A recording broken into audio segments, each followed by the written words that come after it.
नमस्कार साथियों, एक बार फिर से हाजिर हम एक नई वीडियो के साथ और आपका बहुत बहुत स्वागत है हमारे इस यूट्यूब चैनल पर। तो आज की इस क्लास में हम 30 महत्वपूर्ण प्रश्न हैं जो हिंदी साहित्य से संबंधित हैं, आदिकाल से संबंधित हैं। इनको हम व्याख्या सहित हल करेंगे।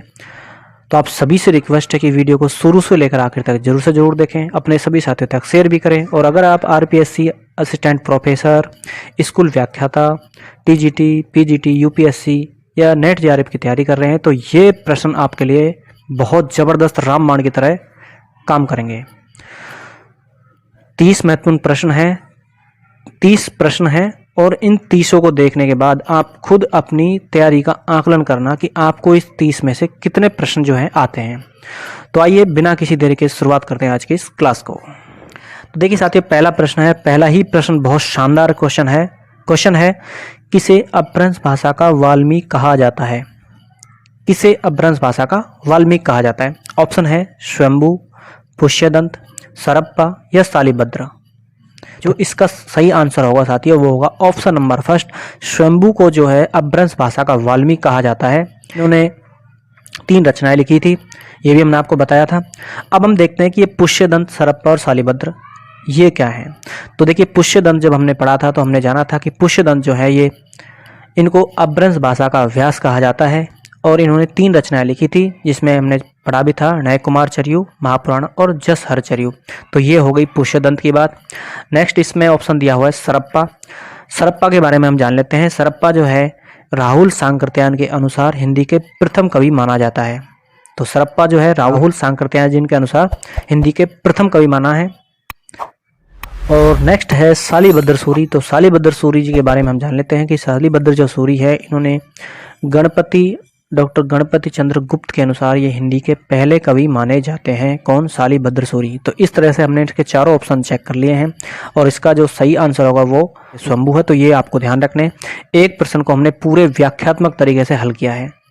तो ठीक है साथियों, नेक्स्ट क्वेश्चन देखिए। नेक्स्ट क्वेश्चन है साथियों, अपभ्रंश भाषा का व्यास किस कवि को कहा जाता है? ऑप्शन आपके सामने है स्वयंभू, पुष्यदंत, विद्यापति या चंद्रबरदाई। तो इस क्वेश्चन का जो सही आंसर होगा वो होगा साथियों ऑप्शन नंबर सेकंड, पुष्यदंत जो है ये अपभ्रंश भाषा का व्यास का जो है वो इनको कहा जाता है। जान लिया है। तो स्वयंभू को जो है हमने भी देखा है कि ये अपभ्रंश भाषा के वाल्मीकि कहा जाता है।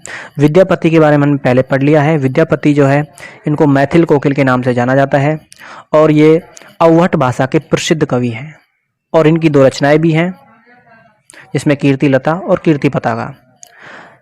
नेक्स्ट ऑप्शन में दिया हुआ है चंद्रबरदाई। तो चंद्रबरदाई के बारे में बहुत अच्छे से जानते हैं कि इन्होंने एक रचना है पृथ्वीराज रासो, इन्होंने लिखा था और इनको रामचंद्र शुक्ल जी के अनुसार हिंदी साहित्य का पहला कवि माना गया है और इनके द्वारा जो ग्रंथ लिखा गया था उसको हिंदी का प्रथम महाकाव्य माना गया था। ये हमने सब पढ़ लिया था पहले ही, तो ये बात आपको ध्यान रखनी है। और पृथ्वीराज रासो जो है इसको अर्ध प्रमाणिक भी माना गया है। तो ये इसका भी हमने व्याख्यात्मक तरीके से इस क्वेश्चन को समझ लिया है। अब देखते हैं नेक्स्ट क्वेश्चन। नेक्स्ट क्वेश्चन है साथियों, डॉक्टर रामकुमार वर्मा ने आदिकाल को किस नाम से अभिहित किया यानी कि पुकारा? आदिकाल को इन्होंने किस नाम से पुकारा था या कहा था? ऑप्शन है आदिकाल, संधिकाल व चारण काल, वीरगाथा काल या अपभ्रंश काल।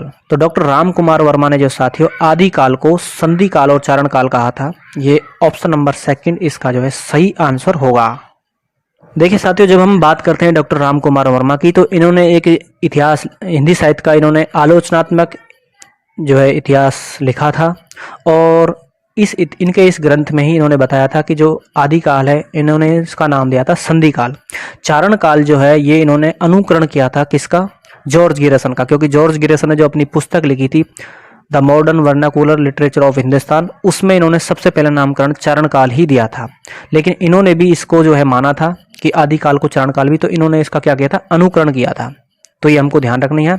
और डॉक्टर रामकुमार वर्मा ने जो है कौन सा ग्रंथ लिखा था? तो हिंदी साहित्य का आलोचनात्मक इतिहास। अब इसमें एक ऑप्शन ये है कि आदिकाल, तो आदिकाल को आदिकाल किसने कहा ये भी हम जान लेते हैं। आदिकाल को आदिकाल कहा था हजारी प्रसाद द्विवेदी जी ने। इसमें एक ऑप्शन दिया हुआ है वीरगाथा काल। तो वीरगाथा काल किसने नाम दिया था? तो बहुत अच्छे से हम जानते हैं, आचार्य रामचंद्र शुक्ल जी ने जो है आदिकाल को वीरगाथा काल नाम दिया था रासो साहित्य के आधार पर। तो ये भी हमारा हो गया। अब है कि अपभ्रंश काल किसने कहा, तो आदिकाल को अपभ्रंश काल जो है डॉक्टर चंद्रधर शर्मा गुलेरी ने कहा था, चंद्रधर शर्मा गुलेरी। तो इस तरह से हमने इस क्वेश्चन को भी बहुत अच्छे तरीके से समझ लिया है। अब हम देखते हैं नेक्स्ट क्वेश्चन। नेक्स्ट क्वेश्चन हमारा है, अमीर खुसरो ने मुकरियां और पहेलियों की रचना किस बोली भाषा में की है। तो अमीर खुसरो जो है इन्होंने मुकरियां और पहेलियां लिखी, इनकी जो भाषा है वो कौन सी है। ऑप्शन है ब्रज, डिंगल, खड़ी या बुंदेली। तो अमीर खुसरो ने जो है ये जो मुकरिया और पहेली लिखी थी, तो ये इसका सही आंसर होगा ऑप्शन नंबर 3 खड़ी बोली इसका सही आंसर होगा। तो सरल सा क्वेश्चन है। नेक्स्ट देखिए, नेक्स्ट क्वेश्चन है क्वेश्चन नंबर 5, बहुत ही शानदार क्वेश्चन है। और क्वेश्चन है, एक पंक्तियां दी हुई है, ऊदो मन नाही 10-20 एक हूतो तो गयो श्याम संग को आराधे तू ईस। पंक्तियों के रचनाकार है। ये पंक्तियां किसने लिखी है। ऑप्शन है मीराबाई, सूरदास, नंददास या रश खान। तो देखिए साथियों, इसका जो सही आंसर होगा वो होगा ऑप्शन नंबर 2, सूरदास जी ने पंक्तियां लिखी थी। और ये चारों ही जो ऑप्शन है ना, ये चारों ही कृष्ण भक्त हैं, कृष्ण भक्ति शाखा से हैं। लेकिन सही आंसर क्या है, सूरदास जी ने। अब इसका अर्थ हम जान लेते हैं कि ये कह क्या रहा है। ऊधो मन नहीं 10-20, गोपियां जो है कृष्ण जी के लिए संबोधित करते हैं। उद्धव से कह रही हैं कि हे उद्धव, हमारे मन कोई 10-20 नहीं है, हमारे तो एक ही मन है। और वो किसके संग गया, श्याम कृष्ण जी के संग गया। अब तुम आराधने के लिए कौन से ईश की कह रहे हो, कि हमारा जो असली मन है ना वो कृष्ण जी के पास है। तो ये इतनी शानदार पंक्तियां जो है सूरदास जी ने लिखी हैं और गोपियों का वर्णन है। तो इसका सही आंसर आपको ध्यान रखना है। ऐसे क्वेश्चन भी पूछे जा सकते हैं, बहुत शानदार क्वेश्चन है ये। और असिस्टेंट प्रोफेसर और स्कूल व्याख्याता में ऐसे क्वेश्चन भी पूछे जाते हैं। तो नेक्स्ट देखिए, नेक्स्ट क्वेश्चन है साथियों, उत्तर अपभ्रंश ही पुरानी हिंदी है, यह घोषणा करने वाले पहले विद्वान कौन थे। ऑप्शन है रामचंद्र शुक्ल, जॉर्ज ग्रियर्सन, चंद्रधर शर्मा गुलेरी और सुनीति कुमार चटर्जी। तो इसका जो सही आंसर होगा वो होगा ऑप्शन नंबर 3, चंद्रधर शर्मा गुलेरी ने जो है ये माना था कि जो उत्तर अपभ्रंश है वो पुरानी हिंदी को ही अपभ्रंश कहा गया है। ठीक है, तो ये ध्यान रखना, ये बहुत अच्छा क्वेश्चन है। और अगर ऐसे क्वेश्चन आप कर देते हो तो आप लाखों से ऊपर चले जाओगे दोस्तों। देखिए नेक्स्ट क्वेश्चन, नेक्स्ट हमारा क्वेश्चन है क्वेश्चन नंबर 7, हिंदी भाषा की वह कौन सी बोली है जो हिंदी भाषियों द्वारा सर्वाधिक बोली जाती है, अधिक बोली जाती है। ऑप्शन है मारवाड़ी, ब्रजभाषा, अवधी या भोजपुरी। तो इसका जो सही आंसर होगा ना तो मारवाड़ी होगा, ना ब्रजभाषा होगा, ना खड़ी बोले होगा। सबसे ज़्यादा जो बोली जाती है वो ऑप्शन नंबर 4 भोजपुरी इसका सही आंसर होगा। सबसे ज़्यादा लोकप्रिय, सबसे ज़्यादा बोली जाती है भोजपुरी। तो ध्यान रखना, अच्छा क्वेश्चन है। नेक्स्ट देखिए, नेक्स्ट क्वेश्चन है साथियों, गारशदा तासी ने अपना इतिहास ग्रंथ निम्न में से किस भाषा में लिखा। बहुत शानदार क्वेश्चन है और बहुत सरल भी है। ऑप्शन है हिंदी, अंग्रेजी, फ्रेंच या अपभ्रंश। तो बहुत शानदार और बहुत सरल क्वेश्चन है। सभी को मालूम होगा कि गारशदा तासी ने जो एक इतिहास लिखा था, द ला लिटरेचर एंड ये हिंदुस्तानी, इसमें हम पढ़ चुके हैं पहले भी। और वो जो इन्होंने ग्रंथ लिखा था वो लिखा था फ्रेंच भाषा में, ना हिंदी में लिखा था ना अंग्रेजी में। तो फ्रेंच इसका सही आंसर होगा। सर्वप्रथम लिखने की जो शुरुआत करी थी किसने की थी, तो गारशदा तासी ने। ठीक है, ध्यान रखिए। नेक्स्ट देखिए, नेक्स्ट हमारा क्वेश्चन है, किसके कहने पर विद्यापति ने विद्यापति पदावली की रचना की। बहुत प्यारा और बहुत शानदार क्वेश्चन है। ऑप्शन है राजा शिव सिंह, लखीमा देवी, देव सिंह, गणपति ठाकुर। तो इसका जो सही आंसर होगा, इसको हम पहले पढ़ चुके हैं। अगर आपने वो क्लास में देखी होती तो इसका उत्तर दे दिए होते। राजा शिव सिंह की पत्नी थी लाखीमा देवी। उन्होंने जो है विद्यापति ने अवहट भाषा में जो लिखी थी कीर्ति लता और कीर्ति पताका, तो इन्होंने कहा था कि आप कृष्ण भक्ति के लिए भी कुछ लिखिए। तो उनके कहने पर इन्होंने जो है विद्यापति पदावली की रचना की थी। तो ये ध्यान रखना, इसका सही आंसर होगा लाखीमा देवी, जो कि शिव सिंह की पत्नी थी, राजा शिव सिंह की। क्योंकि राजा शिव सिंह के ही आश्रित कवि थे विद्यापति, और विद्यापति को ही मैथिल कोकिल कहा जाता है। ये सब हम पहले पढ़ चुके हैं। और मैथिल कोकिल जो कहा किसने था विद्यापति को, इंपॉर्टेंट क्वेश्चन है। रामचंद्र जी शुक्ल जी ने कही थी ये बात। आचार्य रामचंद्र शुक्ल ने विद्यापति को मैथिल कोकिल की संज्ञा दी थी। ये सारे के सारे क्वेश्चन हैं दोस्तों, तो ठीक है, ध्यान रखना। तो विद्यापति पदावली की रचना किसके कहने पर की, लाखीमा देवी की। नेक्स्ट देखिए, नेक्स्ट हमारा क्वेश्चन है, निम्न में से किस सिद्ध का स्थान 84 सिद्धों में से सबसे ऊंचा माना जाता है। ऑप्शन है सरप्पा, सबरपा, लुइपा, डोम्बिप्पा। तो ये बहुत आसान क्वेश्चन है, तो इसका सही आंसर सरप्पा नहीं होगा, सबरपा नहीं होगा, डोम्बिप्पा नहीं होगा। तो सही आंसर होगा ऑप्शन नंबर 3 लुइप्पा जो है वो 84 सिद्धों में से सबसे ऊंचा स्थान माना जाता है लुइप्पा का। और जितने भी सिद्ध है 84 सिद्ध हैं, इन सब के पीछे पा क्यों लगता है, तो ये हम बता चुके हैं कि पा इनकी क्या होती है, उपाधि होती है। ठीक है, तो ये ध्यान रखना। अब जो ये सबरपा है, हम इसके बारे में थोड़ा सा जान लेते हैं। जो सबरपा है, सरप्पा को हम जान ही चुके हैं कि सरप्पा जो है ये राहुल सांकृत्य जिनके अनुसार हिंदी के पहले क्या है, कवि हैं। और इन्होंने दो इनके ग्रंथ बहुत प्रसिद्ध है, दोहा घोष और चर्यापद। सबरपा जो है इन्होंने चर्यापद की रचना की थी। और डोम्बिप्पा जो इसमें दिया हुआ है, डोम्बिप्पा ने इन्होंने क्या लिखा था, तो गीतिका और योगचर्या की, इन्होंने इनका भी ग्रंथ का नाम क्या था, योगचर्या और गीतिका। तो ये हमें ध्यान रखना है। तो इस तरीके से हम एक एक क्वेश्चन को जो है बहुत विस्तार पूर्वक समझ रहे हैं। नेक्स्ट देखिए, अब नेक्स्ट हमारा क्वेश्चन है हिंदी कविता में उलटबासियां निम्न में से किस साहित्य की देन माना जाता है, यानी कि उलटबासियां किस साहित्य से संबंधित है। ऑप्शन है सिद्ध साहित्य, जैन साहित्य, नाथ साहित्य या रासो साहित्य। तो बहुत आसान क्वेश्चन है, तो इसका जो सही आंसर होगा साथियों वो होगा ऑप्शन नंबर 3 नाथ साहित्य से संबंधित है उलटबासियां। तो आसान क्वेश्चन है।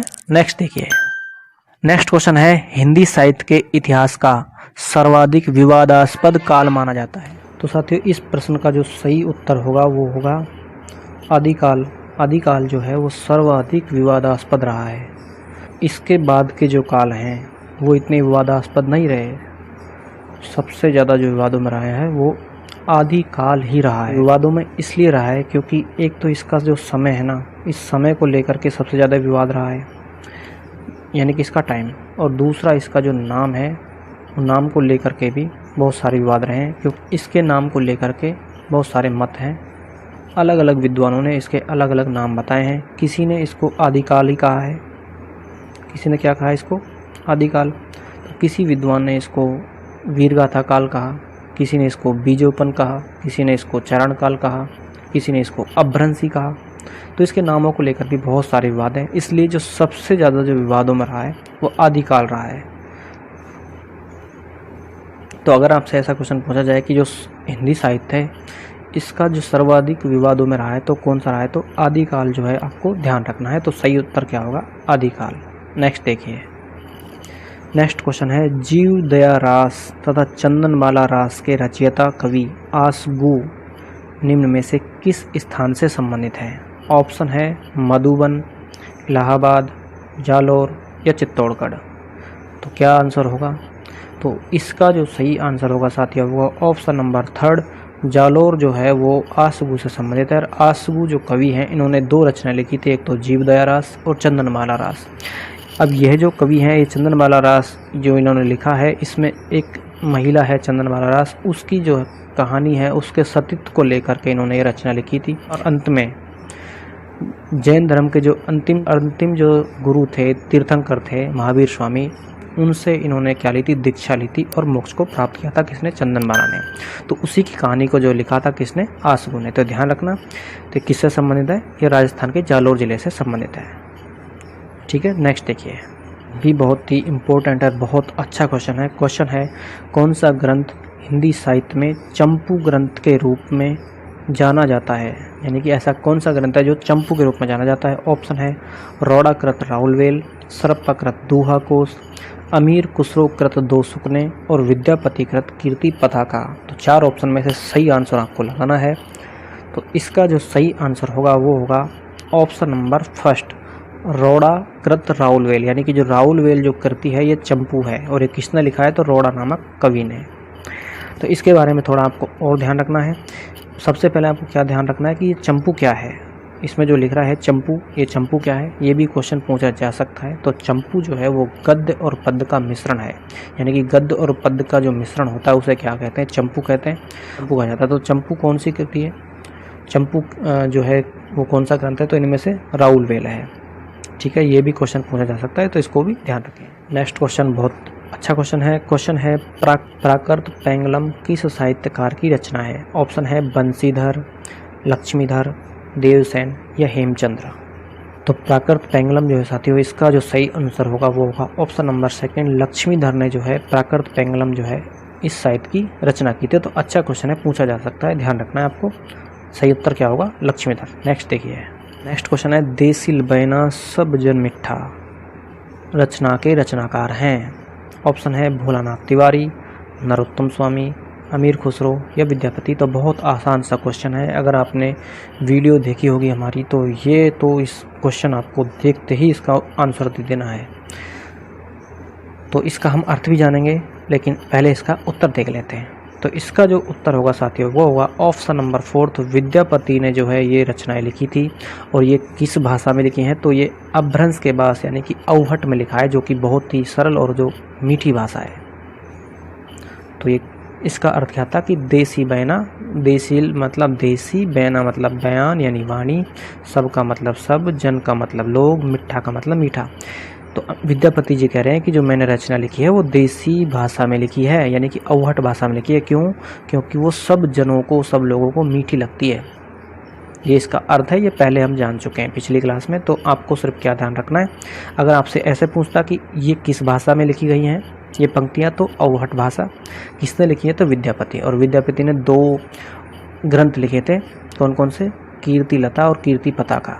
ठीक है, ये ध्यान रख लेना, अच्छे क्वेश्चन है, पूछे जा सकते हैं। नेक्स्ट देखिए, नेक्स्ट क्वेश्चन है क्वेश्चन नंबर 17, सोरठ यो दूहो भलो भती मरवाड़नी बात, जोवन छाई धन भली तारा छाई रात।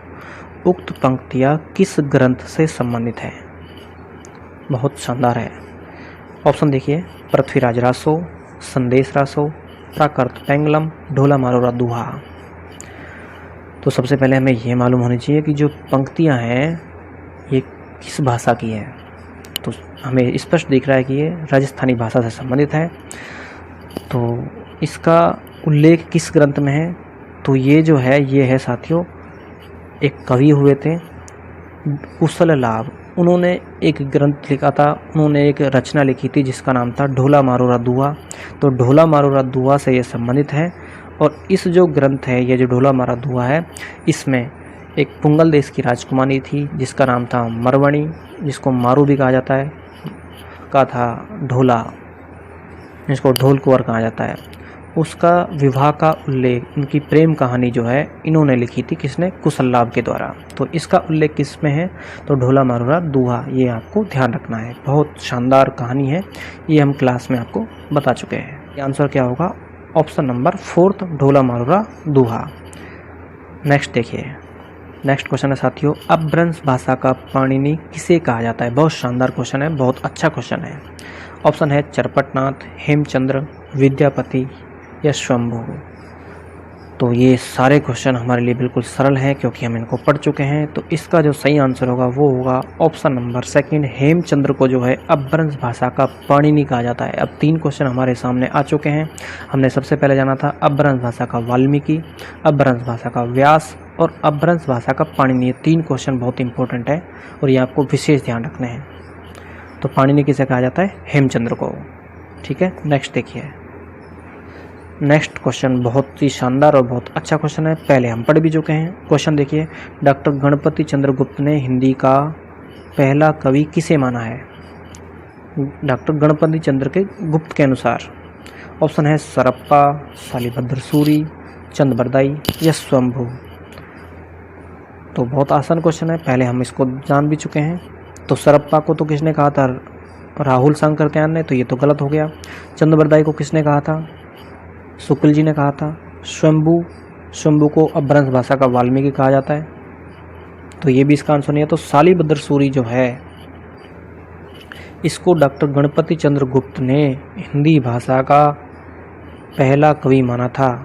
तो सही आंसर क्या होगा? ऑप्शन नंबर 2 इसका सही आंसर होगा। बहुत इंपॉर्टेंट क्वेश्चन है साथियों, असिस्टेंट प्रोफेसर नेट JRF और फर्स्ट ग्रेड में ऐसा क्वेश्चन पूछा जा सकता है। ये क्वेश्चन इंपॉर्टेंट है, ध्यान रखना। नेक्स्ट देखिए, नेक्स्ट क्वेश्चन है साथियों, हिंदी साहित्य का वैज्ञानिक इतिहास किसकी रचना है? ऑप्शन आपके सामने हैं, आचार्य हजारी प्रसाद द्विवेदी, डॉक्टर नगेंद्र, डॉक्टर गणपति चंद्र गुप्त, डॉक्टर राम कुमार वर्मा। तो किसने लिखा है ये? हिंदी साहित्य का वैज्ञानिक इतिहास जो कि वैज्ञानिक पद्धति पर आधारित है, तो किसने लिखा था? डॉक्टर गणपति चंद्र गुप्त। 3rd नंबर ऑप्शन इसका सही होगा। डॉक्टर गणपति चंद्र गुप्त ने हिंदी साहित्य का वैज्ञानिक इतिहास लिखा था और इसी ग्रंथ में इन्होंने कहा था कि जो शालिभद्र सूरी हैं वो हिंदी साहित्य का प्रथम कवि है, यानी कि प्रथम कवि माना था। किस ग्रंथ के अनुसार? हिंदी साहित्य का वैज्ञानिक इतिहास में इनका उल्लेख किया था। ठीक है, ध्यान रखना, अच्छा क्वेश्चन है। और डॉक्टर राम कुमार वर्मा, इनके बारे में हम पहले जान चुके हैं। इन्होंने हिंदी साहित्य का आलोचनात्मक इतिहास लिखा था। नेक्स्ट क्वेश्चन देखिए। नेक्स्ट क्वेश्चन है, निम्न में से किसने हिंदी साहित्य के प्रथम काल को अपभ्रंश काल के नाम से संबोधित किया था? बहुत अच्छा क्वेश्चन है। ऑप्शन है आचार्य रामचंद्र शुक्ल, चंद्रधर शर्मा गुलेरी, राहुल सांकृत्यायन, आचार्य महावीर प्रसाद द्विवेदी। तो क्या होगा इसका सही आंसर?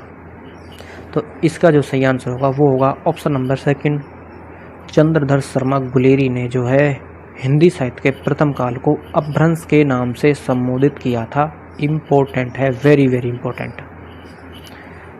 आचार्य रामचंद्र शुक्ल जी के बारे में जान लेते हैं। आचार्य रामचंद्र शुक्ल जी ने जो है हिंदी साहित्य के प्रथम काल को वीरगाथा काल कहा था, यानी कि इन्होंने आदि काल को वीरगाथा काल कहा था। और चंद बरदाई को हिंदी का प्रथम कवि माना था और उनके द्वारा जो ग्रंथ लिखा गया था पृथ्वीराज रासो, उसको क्या माना था? प्रथम महाकाव्य। किसने? आचार्य रामचंद्र शुक्ल जी ने। ठीक है, इनके बारे में हमने जान लिया। अब इसमें एक दिया हुआ है राहुल सांकृत्यायन। इन्होंने क्या कहा था? आदिकाल को सिद्ध सामंत काल कहा था, ये हम पहले जान भी चुके हैं। और सरप्पा को या सरपादो क्या माना था? हिंदी का प्रथम कवि। तो ये ध्यान रखना ना। अब एक इसमें दिया हुआ है आचार्य महावीर प्रसाद द्विवेदी। तो महावीर प्रसाद द्विवेदी जी ने जो है हिंदी के प्रथम काल को यानी कि आदिकाल को बीजोपन काल कहा था। तो ये एक क्वेश्चन के साथ हमने 4 क्वेश्चन कर लिए हैं और ये चारों ही क्वेश्चन है कैसे भी पूछे जा सकते हैं। ये ध्यान रखना, इंपॉर्टेंट है सारे के सारे, एक लाइन इंपॉर्टेंट है। आपको क्या करने, नोट कर लेने हैं ताकि ये आपको आगे भी ध्यान रहे। ठीक है, आगे देखिए। नेक्स्ट हमारा क्वेश्चन है, बहुत ही शानदार क्वेश्चन है और क्वेश्चन है रचना और रचनाकार की दृष्टि से कौन सा विकल्प सुमेलित नहीं है, यानी कि गलत पूछा है। और ऐसा क्वेश्चन पूछने का तो बहुत ज़्यादा ट्रेंड चल रहा है। ऑप्शन है विजयपाल रासो नल सिंह, जय मयंक जसचंद्रिका मधुकर कवि, रिठ नेमिचर्यो पुष्यदंत, संदेश रासो अब्दुल रहमान या अदम्मान। तो पूछा है कि गलत कौन सा है। तो देखिए, हमने पहले जाने थे कि जो विजयपाल रासो है इसने लिखी है तो ये बिल्कुल सही है, ये नल सिंह ने ही लिखी है। जय मयंक जसचंद्रिका हमने पहले पढ़ लिया है, ये भी मधुकर कवि ने ही लिखा है, तो ये भी सही है। रिठ नेमिचर्यो ये पुष्यदंत जी नहीं, ये पुष्यदंत ने नहीं लिखा, ये स्वयंभू ने लिखा था, ये हमने पढ़ लिया था। तो ये इसका क्या होगा? सही आंसर होगा, यानी कि ऑप्शन नंबर 3 जो है ये गलत है। और संदेश रासो जो है अब्दुल रहमान ने लिखा था, तो रिठ नेमिचर्यो किसने लिखा था? तो स्वयंभू ने। ये ध्यान रख लेना। तो ऑप्शन नंबर 3 इसका सही आंसर होगा।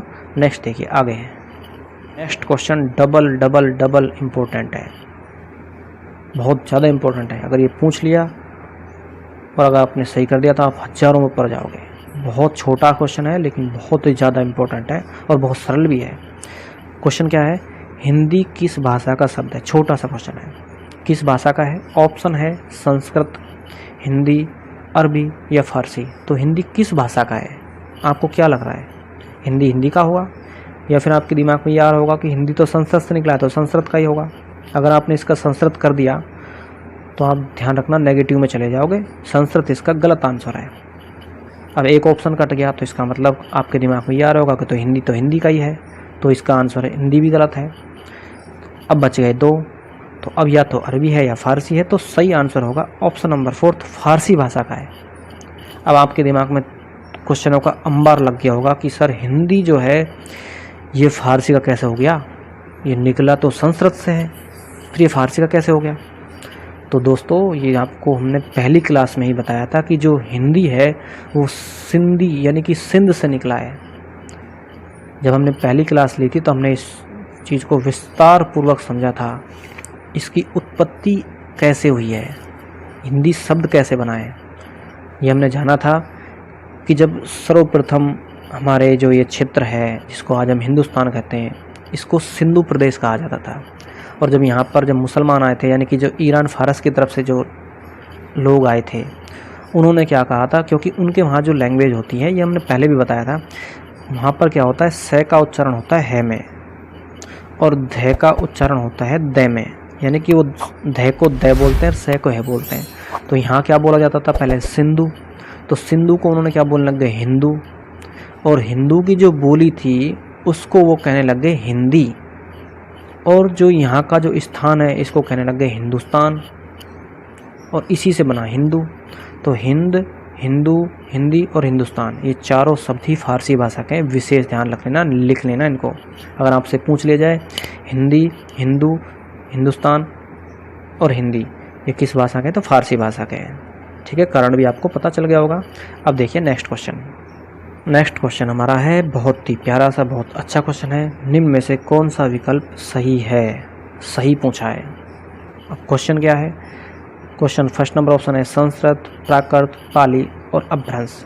दूसरा ऑप्शन है संस्कृत, पाली, प्राकृत, अपभ्रंश। तीसरा है पाली, संस्कृत, अपभ्रंश या प्राकृत। और 4 नंबर है अपभ्रंश, प्राकृत, पाली या संस्कृत। कहने का मतलब है दोस्तों कि ये का क्रम है, भाषा का क्रम पूछना चाह रहा है कि सबसे पहले कौन सी भाषा बनी थी। तो ये हमने, अगर आपको पता होगा तो आप उसको बता दोगे। तो सबसे पहले कौन सी भाषा बनी थी, तो संस्कृत बनी थी। दूसरे नंबर पर प्राकृत बनी थी क्या, जी नहीं, प्राकृत नहीं बनी थी, तो ये तो गलत हो गया। और ये हमें पता है कि सबसे लास्ट में अपभ्रंश ही बनी थी।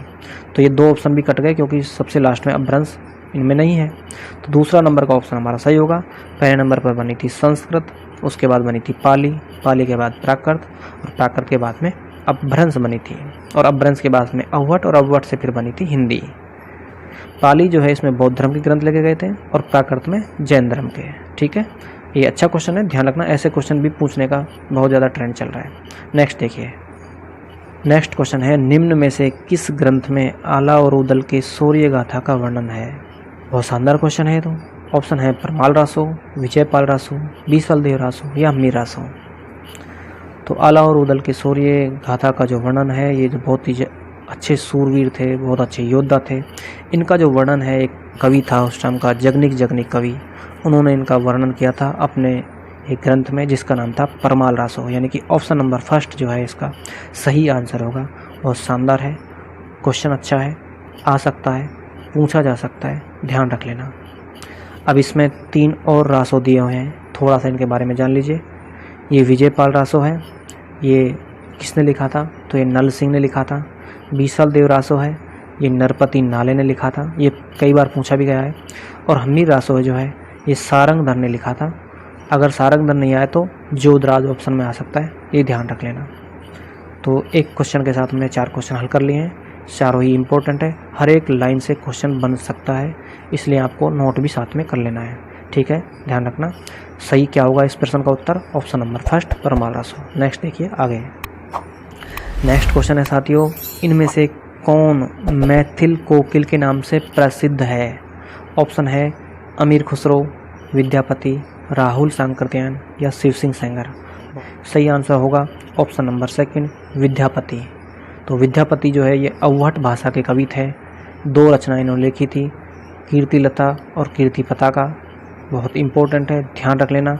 और इनको जो मैथिल कोकिल का जो नाम दिया था, ये आचार्य रामचंद्र शुक्ल जी ने दिया था, क्योंकि इन्होंने अवहट की बहुत ही शानदार जो रचना लिखी थी, और इन्होंने कृष्ण और राधा भक्ति के माधुर्य भाव की भी जो रचना लिखी थी, किसके कहने पर, रानी लाखीमा देवी के कहने पर, इसलिए इसको अभिनव जयदेव की भी संज्ञा दी जाती है।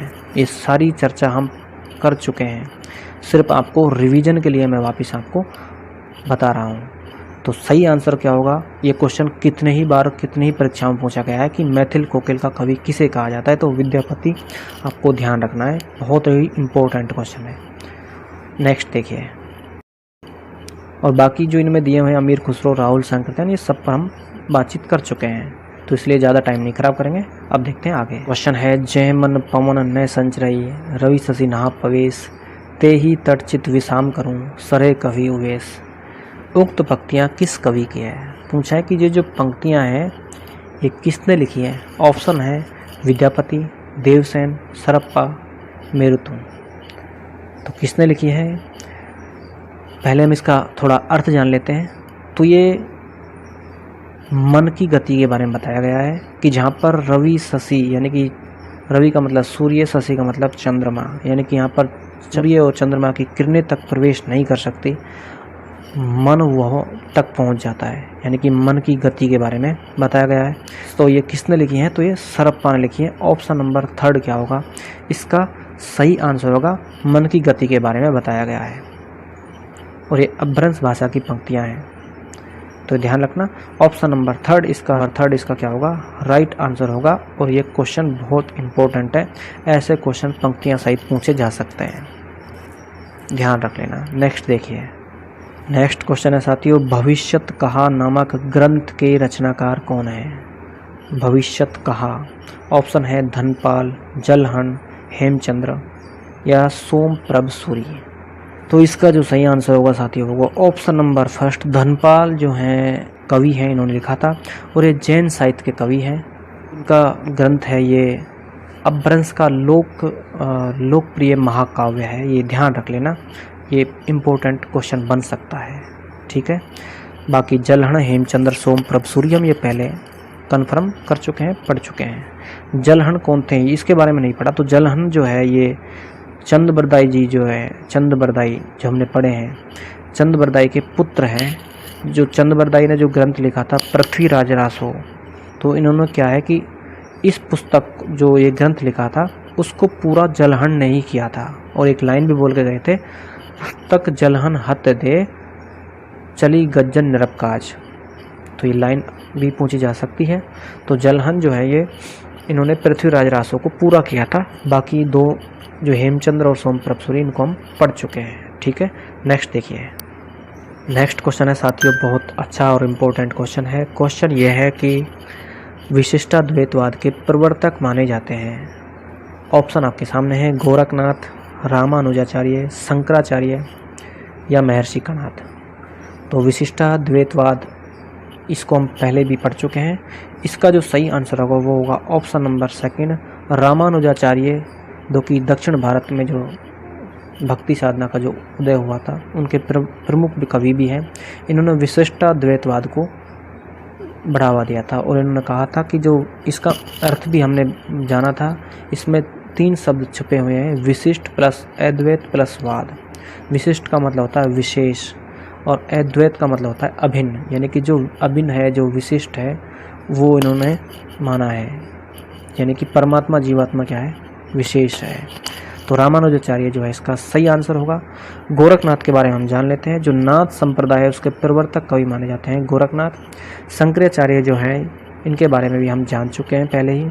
इन्होंने अद्वैतवाद की रचना की थी, यानी कि जीव और परमात्मा में को अभिन्न इन्होंने माना था, किसने? शंकराचार्य ने। और महर्षि कणाद जो है वैशेषिक दर्शन के कवि हैं। वैशेषिक दर्शन का इन्होंने क्या लिखी थी?